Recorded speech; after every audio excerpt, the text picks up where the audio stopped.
Bismillahirrahmanirrahim. Assalamualaikum warahmatullahi wabarakatuh. Kembali Sobat Taifa, hari ini kita bertemu dalam agenda Soban Taifa seputar obrolan Taifa, yang mana hari ini spesial buat kita, datangan tamu istimewa yang mana tidak asing lagi ya untuk para komunitas penggiat budayawan di Jawa Barat, yaitu adalah Bapak Haji Wawan Gunawan MUD. Beliau juga punya sebutan Jakatarum ya, Jakatarumnya Jawa Barat. Subhanallah, gimana Kang Wawan? Sehat ya? Alhamdulillah sehat. Teteh juga semoga sehat-sehat ya. Alhamdulillah sehat selalu, apalagi ya dengan semangat untuk terus menebar toleransi dan juga keindahan, kedamaian di bumi Jawa Barat dan Nusantara ini. Beliau juga ini banyak ya diminta untuk menjadi pemateri dalam kegiatan-kegiatan dalam pendidikan kedamaian dan promosi toleransi, yang mana sudah banyak ya sekolah-sekolah yang telah digarap ya. Sudah 20 tahun. Sudah 20 tahun, sedikit lantainya, Masya Allah. Jadi memang ini adalah misi yang tidak pernah berhenti ya. Nah, Indonesia kan sudah terkenal ya sebagai negara yang penuh kedamaian, toleransi, jangan sampai ternodai ya dengan hal-hal yang tidak diinginkan. Baik ya para Sobat Taifa semuanya, hari ini kita ingin bicara ngobrol-ngobrol ya dengan Kang Wawan. Ini mengenai dengan kita sering dengan namanya 3 dosa pendidikan ya, perundungan, kekerasan seksual, dan juga adalah intoleran ya, begitu ya Kang Wawan ya. Ini memang masih marak ya, masih marak, dan tentunya ini sangat menodai lah ya apa yang menjadi tradisi Indonesia. Kira-kira apa sih Kang Wawan yang menjadikan sumber daripada adanya gesekan-gesekan ataupun juga ya perundungan dan juga tadi kekerasan seksual ini? Itu sebuah fenomena tidak menghargai martabat kemanusiaan sebetulnya. Padahal pendidikan sendiri kan tujuannya bagaimana membantu manusia untuk memanusiakan manusia. Jadi Allah menciptakan manusia itu dengan kapasitas yang sempurna, tapi akan dibentuk, ditumbuhkan oleh pendidikan. Nah, makanya kenapa itu disebut dosa besar pendidikan? Itu pendidikan itu harusnya menumbuhkan, tetapi dengan 3 hal itu, kekerasan seksual, perundungan atau bullying atau intoleransi, itu malah membuat anak-anak kita down dan tidak jadi tumbuh dengan baik. Makanya Pak Menteri menyatakan itu dosa besar pendidikan.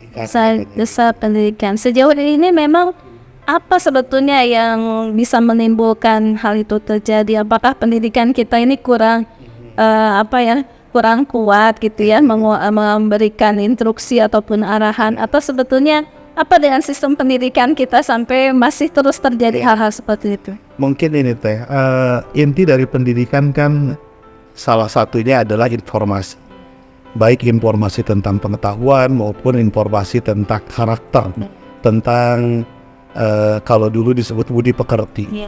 Nah, kalau dulu informasi kan terbatas, anak-anak hanya mendengarkan informasi itu dari guru, dari orang tua. Di rumah diajarkan budi pekerti, di sekolah diajarkan budi pekerti. Nah, sekarang kan informasinya banyak, dari televisi, dari medsos, terbukanya ya, film, jadi mungkin anak-anak banyak pilihan. Nah, kalau dia tidak kuat memegang teguh informasi yang penting dari gurunya itu kan akhirnya terbawa arus. Jadi pengaruh medsos ini sangat besar sekali ya, ada pengaruh meningkatnya ya 3 dosa besar ini. Kan sekali berita kekerasan ada di medsos atau di TV, kan anak-anak tuh belajar dari apa yang dilihat. Jadi biasanya anak yang suka membuli itu dia juga relatif korban bulian, atau dia melihat, menonton pembulian itu, jadi terinspirasi gitu. Ya bisa di medsos, bisa di TV, atau mungkin bisa di keluarga. Jadi kalau ayah dan ibunya mohon maaf sering cekcok, itu juga bisa menginspirasi anaknya untuk melakukan hal serupa kepada teman-temannya. karena anak itu belajar dari apa yang dia lihat. Oke ya, jadi pengaruh medsos yang memang terbuka dengan berbagai kekerasan, unsur-unsur negatif itu menjadi figur ya, di tontonan dan tuntunan referensi ya para siswa kita yang kadang kalau tidak gitu ya punya kekuatan karakter itu bisa terbawa ya. Iya. Oke. Tapi sejauh ini memang apakah belum maksimal adanya proteksi di dunia digital ini? Ya, saya kira belum ada kebijakan ya di Indonesia, kecuali mungkin undang-undang ITE itu. Tetapi kan medsos itu menyerang sampai ke kamar, sampai ke ruang pribadi. Kan anak-anak yang main handphone di kamar nggak bisa juga dipantau oleh undang-undang ITE. Jadi garda terdepan untuk membentengi anak-anak menyeleksi konten itu ya di keluarga. Di keluarga, kembali kepada rumah ya, pendidikan keluarga. Makanya keberhasilan pendidikan karakter juga menurut saya tidak bisa kita bebankan ke sekolah aja, karena di sekolah bisa jadi pendidikannya bagus, tapi keluar gerbang sekolah, ya itu dia, bahasanya sudah kebun binatang lagi, pulang ke rumah kita nggak tahu pulang. Makanya kan dulu kita kenal pendidikan itu selain pendidikan formal ada non formal, ada informal, pendidikan di lingkungan, pendidikan di masyarakat. Jadi ya beban pendidikan itu beban semua pihak ya, orang tua, keluarga, ormas juga dan iya. Jadi ini kompleks sebetulnya ya, permasalahan terjadinya 3 dosa pendidikan sebetulnya ini menjadi sebuah garda yang memang harus dihadapi oleh semua pihak ya, baik dari keluarga, masyarakat, termasuk juga ormas ya. Oke, dan sejauh ini setidaknya mungkin apa yang menjadi budaya Indonesia sendiri ini belum juga bisa meng-counter ya. Padahal kan kita sudah terbiasa dengan budaya makmur Indonesia. Karena pendidikan budayanya juga sudah mulai terkikis dari sedikit. Jadi mengembalikan moral masyarakat mungkin harus mengembalikan lagi nilai-nilai budaya yang ada di Indonesia.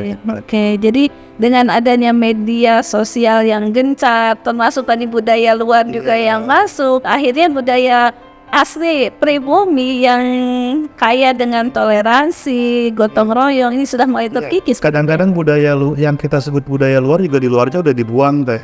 Saya punya teman orang Kanada ya, dia peneliti NU, namanya Profesor Alexander Beretier. Dia tuh keheranan kalau lihat film di TV, film barat, ada main tembak-tembakan. Kata dia itu di negeri saya nggak ada tuh, katanya nggak suka film-film begitu. Nah di kita aja yang diakses. Kayaknya tuh keren kayak gitu ya. Terus ada film tuh yang film serial cerita tentang situasi pantai, perempuan pakai bikini. Dia cerita di tempat saya itu udah nggak laku. Nah, jadi jangan-jangan yang di tempat lain sudah dibuang, di kita malah disiarkan dan diakses oleh anak-anak kita. Dan yang bisa berwenang untuk mengatur itu tidak lain adalah pemerintah ya. Pemerintah dengan kebijakannya ya. Harus bisa memilih dan memilah mana tontonan yang bagus dan mana yang tidak untuk menumbuh kembangkan anak-anak. Karena kan anak-anak tuh yang akan membentuk peradaban kita ke depan ya. Iya betul. Nah ini kan namanya untuk bisa memproteksi itu kan ada KPAI ya, ada juga sebagai bagaimana evaluator daripada pertelevisian sehingga betul-betul bisa memproteksi apa yang menjadi ranah anak-anak ya, menjadi ruang yang aman untuk anak-anak bisa menikmati pertelevisian. Nah ini sepertinya belum maksimal ya kawan ya. Iya, mungkin pekerjaannya banyak ya. Tapi memang kita sebagai masyarakat harus juga mengingatkan ya. Karena kan setiap kita punya peran dan fungsi masing-masing. Jadi Badan Sensor Film juga harus bertanggung jawab mengenai tontonan yang baik gitu ya. Karena kan sayang mata kita dipakai nonton yang kurang bagus gitu ya. Mata anak-anak kita dipakai nonton yang kurang baik. Nah mungkin dari kita ya generasi muda di RU ya harus memberikan alternatif tontonan yang baik. Nah ini ya, jangan bukan hanya mengkritik saja ya. Bukan hanya sekedar mendorong semua untuk memproteksi, tapi kita sendiri nih ya sebagai komunitas NU, sebagai komunitas dakwah pendidikan juga harus bisa memberikan ya warna-warna edukasi, apalagi sampai mengantarkan kepada nilai-nilai keaswajaan. Betul, karena saya pernah lihat risetnya Al-Amhara Institute pasca pandemik Jadi sebelum COVID itu, pandemik itu ruang medsos itu dikuasai oleh, maaf ya, teman-teman Islam yang kita bilang garis keras gitu. Karena mungkin gak ada alternatif. Tapi setelah pandemi, teman-teman muda di NU terpanggil untuk mengisi ruang medsos. Nah setelah itu diriset oleh Al-Farah, ternyata penontonnya bagus. Masuk ke dalam kategori 5 besar itu Gusmus, Usbaha, Profesor Quraisy Shihab. Nah itu jadi alternatif tuntunan bagi masyarakat. Nah dulu tidak ada nama-nama itu karena mungkin belum mulai bikin konten. Nah itu artinya kalau kita bisa memberikan alternatif tontonan yang baik, nanti kita punya pasar sendiri. Masyarakat juga kan mungkin jenuh juga ya lihat yang intoleran gitu, lihat yang kekerasan gitu. Kekerasan kan juga ya, jadi hawanya itu beda ya. Jadi intinya nih kalau istilahnya kita mengeluh dengan banyaknya perang film-film yang sangat mengkhawatirkan, ya harus dibalas dengan perang ya, perfilman yang juga mengarah pada edukasi. Jadi masyarakat nanti memilih lah ya, mana yang baik mana. Jadi ada beberapa pilihan ya yang memang di saat itulah kita bisa mengarahkan lebih maksimal lagi ya. Nah di sini juga mudah-mudahan tentunya para penggiat pendidikan, pondok pesantren ya untuk terdepan untuk bisa menampilkan ya visinya itu melalui dunia digital. Ini sejauh ini belum bisa kita memaksimalkan mungkin ya peran dakwah digital itu. Karena kan sekarang ini Indonesia mengalami di mana anak-anak mudanya itu akan lebih banyak bonus demografi. Dan anak-anak muda itu generasi Z itu kan pekerjaannya mengakses medsos. Mereka tuh pesan makanan, pesan transportasi, apapun ya di medsos. Jadi mungkin itu jumlahnya bisa 60-30%. Dan menurut riset pengguna handphone di Indonesia itu, jadi penduduk Indonesia itu 270 juta jiwa, itu jumlah handphone yang tersebar di Indonesia lebih dari itu. Iya pasti. Artinya setiap orang pegang 2 atau 3 handphone. Nah kalau kita tidak merambah dunia handphone, dunia medsos, kita mungkin ketinggalan deh. Jadi petua-petua dari kiai sepuh kita kan bagus-bagus. Nah mungkin peran anak mudanya bagaimana membawa ajaran kiai-kiai sepuh kita ke ruang medsos gitu ya. Jadi medsosnya terbarokahi. Barokahnya menyebar di dunia maya juga. Wasilah ya, wasilah. Karena kalau bukan kita yang pakai, orang lain yang pakai medsos. Itu dia, ya. Kita nggak boleh tabu dengan teknologi. Kalau tabu dengan teknologi, kita akan tertinggal tentunya ya. Nah, kembali ini tentang masalah tadi selain perundungan ya, ada juga ini kekerasan seksual. Sebetulnya kekerasan seksual ini juga pengaruhnya di dunia pendidikan itu kan sebetulnya sangat aneh lah begitu ya, sangat aneh. Tetapi tentunya ini menjadi catatan beberapa kasus justru terjadi di lembaga pendidikan, di pesantren. Ini sebetulnya pengaruh apa nih kawan? Iya, pertama mungkin cara pandang yang melihat perempuan itu sebagai subordinat. Jadi upami di RT baik dah aww-nya. Kalau ada perempuan yang jalan kan biasanya laki-laki ini ya street harassment, di sweet deh. Tapi kalau laki-laki yang jalan kan nggak mungkin di sweet gitu. Jadi memang posisi perempuannya dalam kehidupan ini dianggap lebih rendah dari laki-laki sehingga jadi permainan lah begitu ya. Iya makanya kan sampai ada giumnya gitu ya kan. Di balik kesuksesan laki-laki ada perempuan hebat. Iya. Tapi di balik kesuksesan perempuan ada laki-laki stres. Saking orang tuh tidak siap melihat perempuan jauh lebih maju dibanding laki-laki. Jadi cara pandang itu menurut saya lebih rendah lah gitu ya. Makanya kan mohon maaf ya di lembaga pendidikan misalnya di sekolah-sekolah umum juga.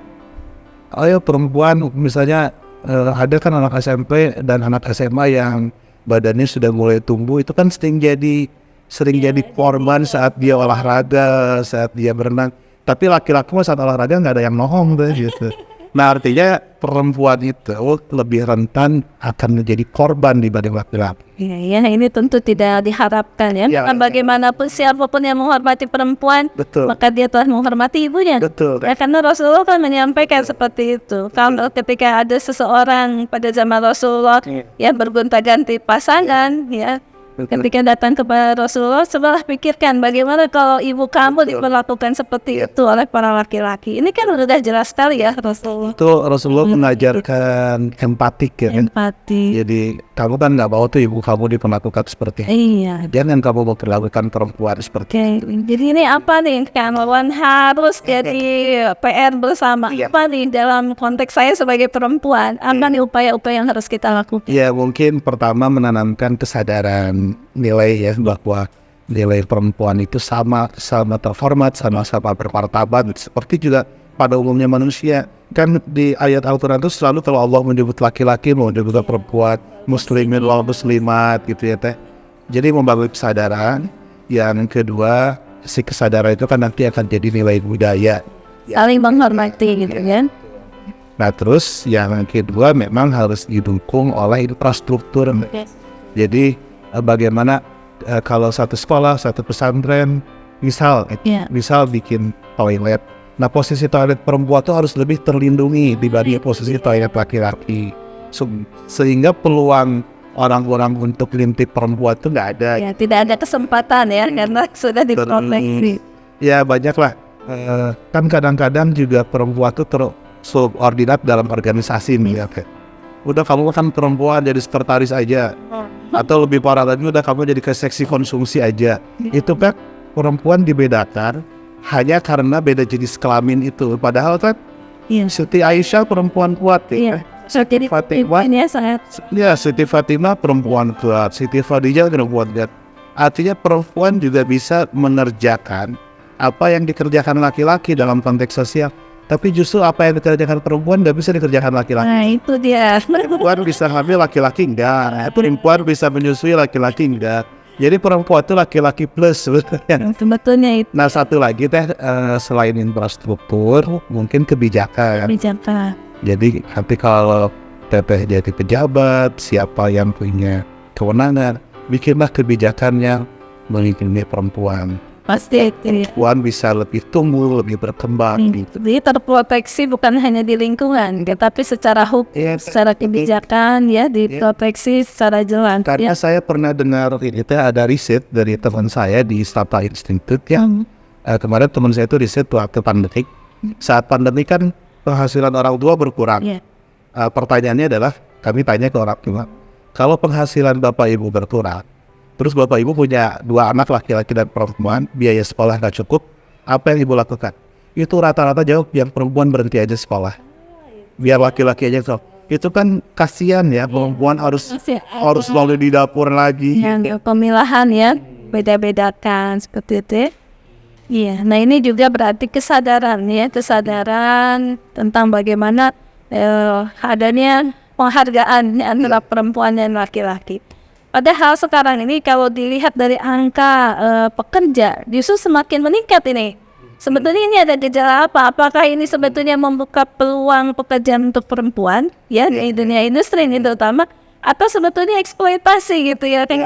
Ada yang mau katanya kalau perempuan malah nggak banyak tuntutan ya, nggak banyak bahkan katanya gitu. bahkan katanya honornya bisa lebih murah gitu. Ya itu bisa jadi eksploitasi atau sebetulnya itu yang harus dipenuhi oleh kebijakan. Jadi harus ada kebijakan yang nanti mengapakan yang perempuan dan laki-laki punya hak yang sama dalam memperoleh upah misalnya.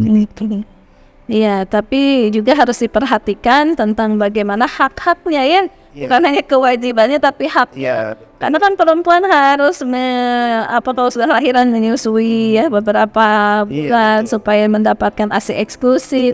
Itu kan dalam upaya mencerdaskan generasi ke depan. Nah, itu setuju. Itu kalau kata ibunya Inorovia kan itu perempuan itu punya pengalaman khusus yang itu tidak dimiliki oleh laki-laki. Itu pengalaman khususnya itu menyusui, menstruasi. Nah, pengalaman perempuan yang khusus itu harus direspon juga secara khusus.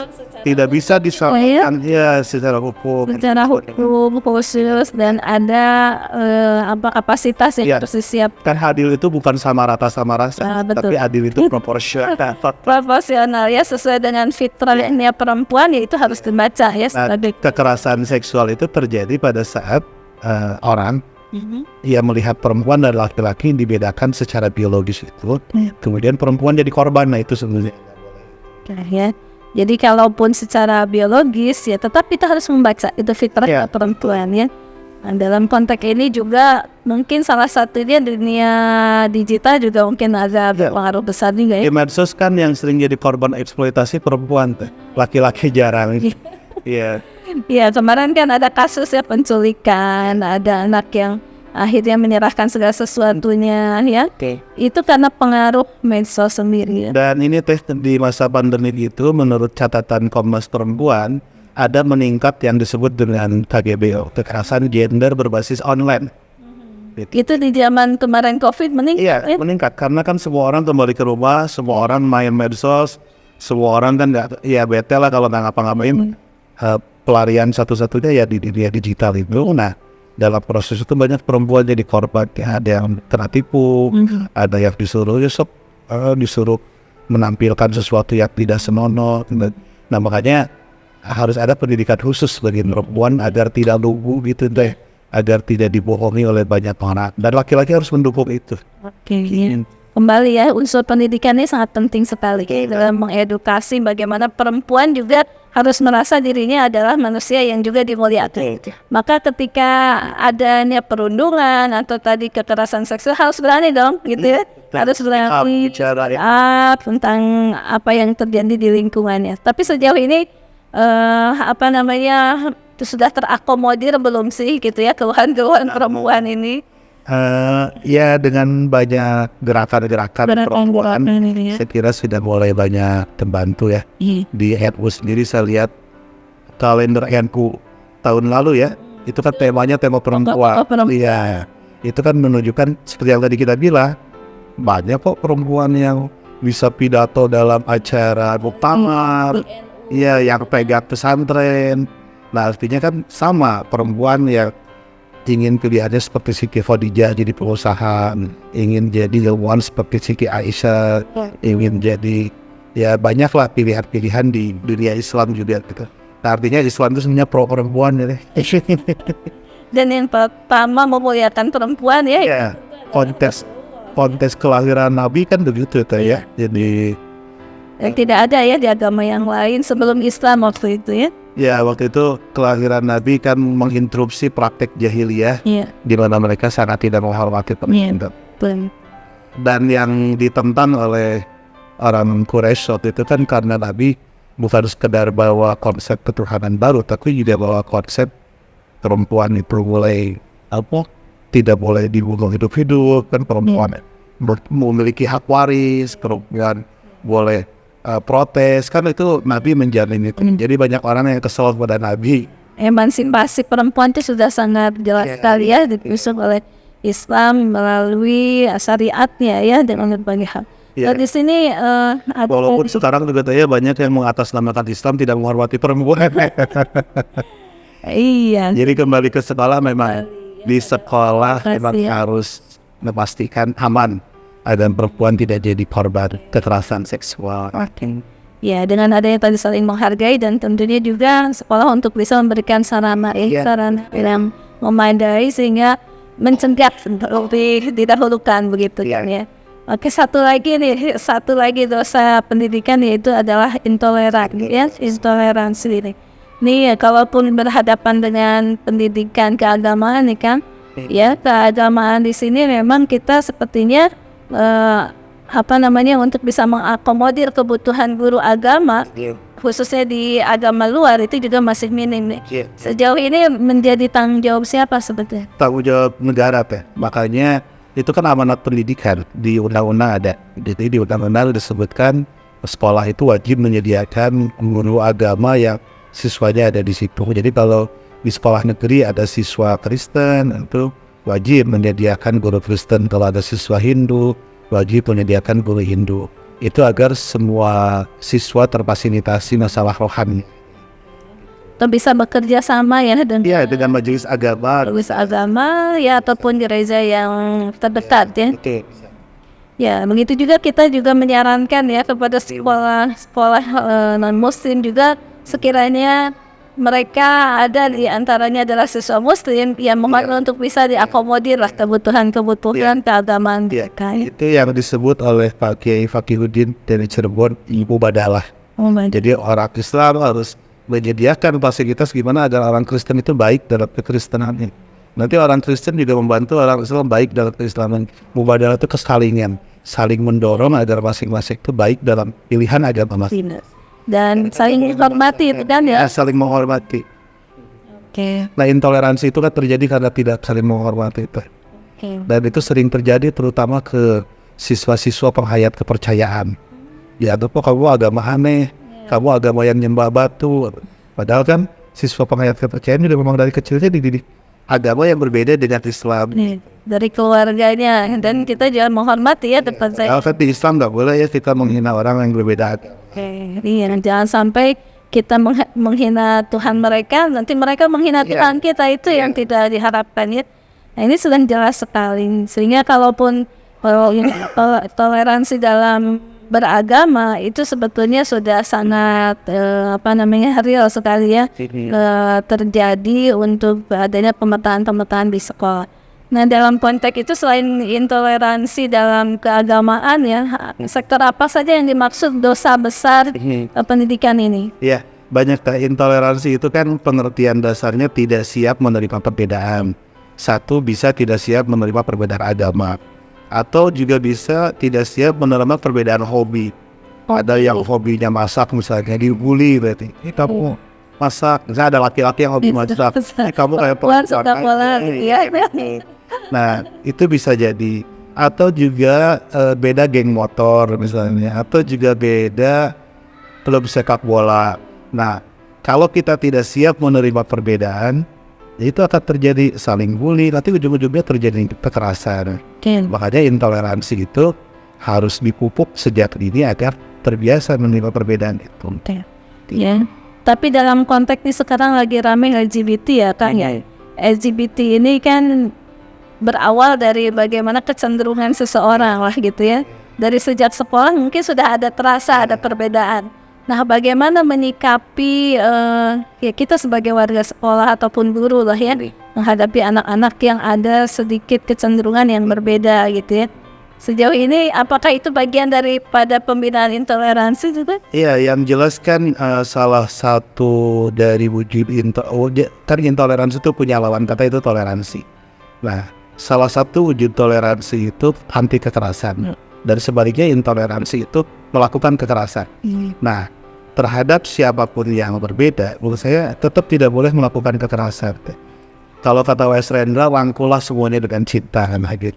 Jadi ya misalnya tadi ada yang punya teladan seperti LGBT itu nggak boleh dipukuli, nggak boleh. Kan ada juga yang tetap harus dirangkul dengan cinta, dengan penuh cinta, dengan ya kan ada guru BPT yang itu menyediakan praktek konsultasi.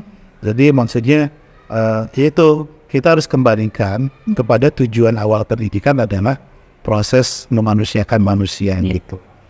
Ya, sebenarnya dengan dirangkul ya, dengan dirangkul bisa ada kesadaran sejak dini untuk bisa ya bersinergi lah dengan bagaimana teman-teman yang lainnya. Iya, betul. Yang jelas kalau melakukan kekerasan ya terhadap siapapun, ya itu kan tidak menyelesaikan masalah. Iya, betul. Malah bikin masalah. Dan Rasulullah sudah begitu banyak ya memberikan figur bagaimana beliau berhadapan dengan seorang badu yang keras ya, betul. Begitu tetap saja beliau memberikan kasih sayang begitu ya. Dan banyak orang yang akhirnya memilih Islam itu karena keluhuran akhlak. Rasulullah, akhlak para penyebar Islam dan seterusnya. Jadi itu bukan berarti tidak adanya suara yang keras itu berarti kita lemah. Justru disitulah kekuatan Islam. Saya kira itu kadang-kadang juga mohon maaf ya, orang menafsirkan hadis ya, rubahlah dengan tanganmu, rubahlah dengan perkataan, rubahlah dengan doa. Menafsirkan tangan itu selalu kekerasan, padahal tangan itu bisa juga membelai, bisa juga mengusap, bisa juga merangkul. Kenapa tangan harus selalu diartikan kekuasaan yang keras? Kan rubah dengan tanganmu itu mungkin ayo dirangkul bareng-bareng. Itu. Ya bisa.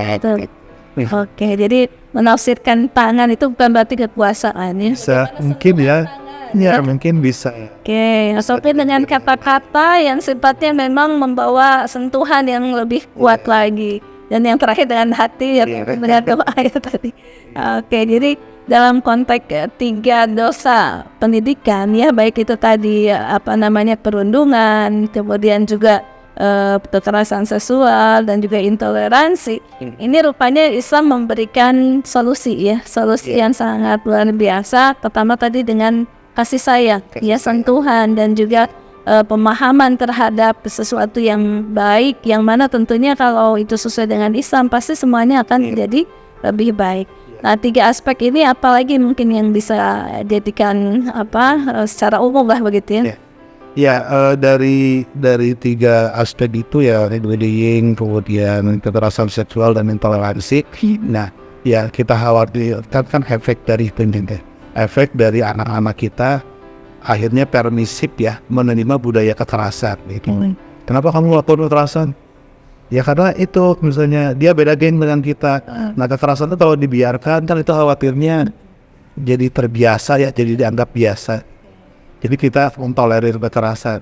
Nah kalau anak-anak tumbuh dengan budaya kekerasan nanti gimana besarnya? Gimana bangsa ini ke depan?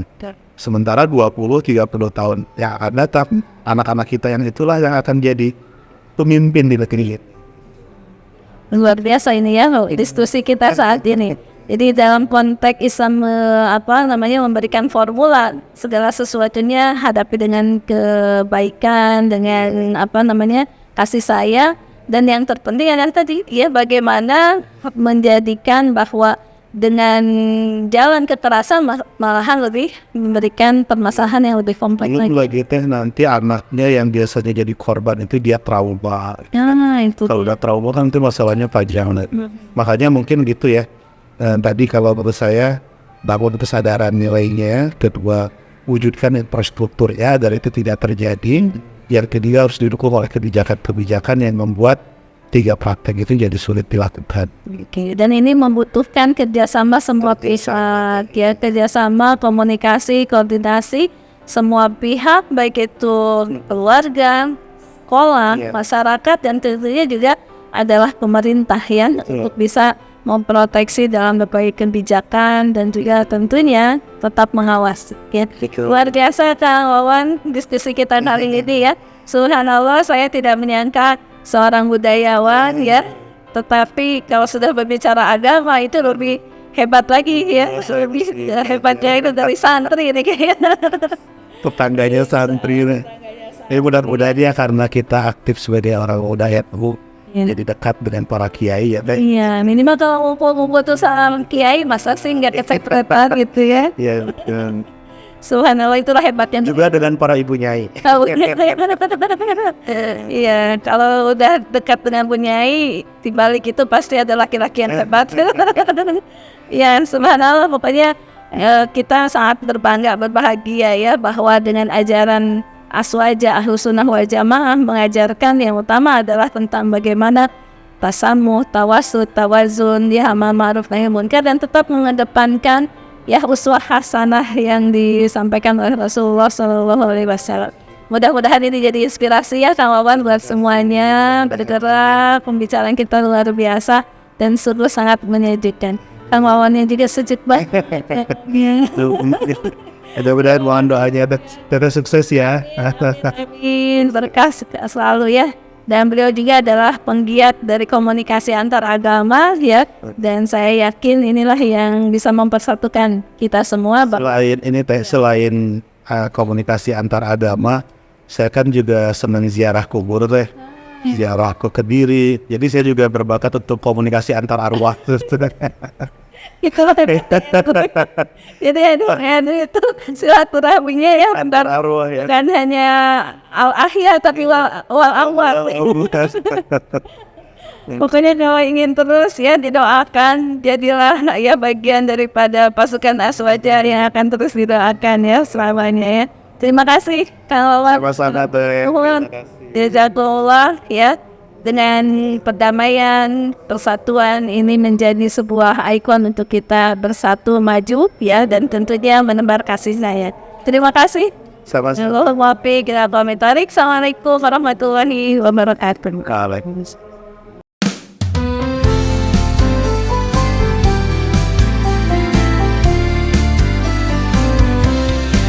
Sobat istimewa Ifa Faiza Roma, pegang teguh amanah syaihuna, Syaminah wa atona tazim kita, untuk DPD RI dari Jawa Barat.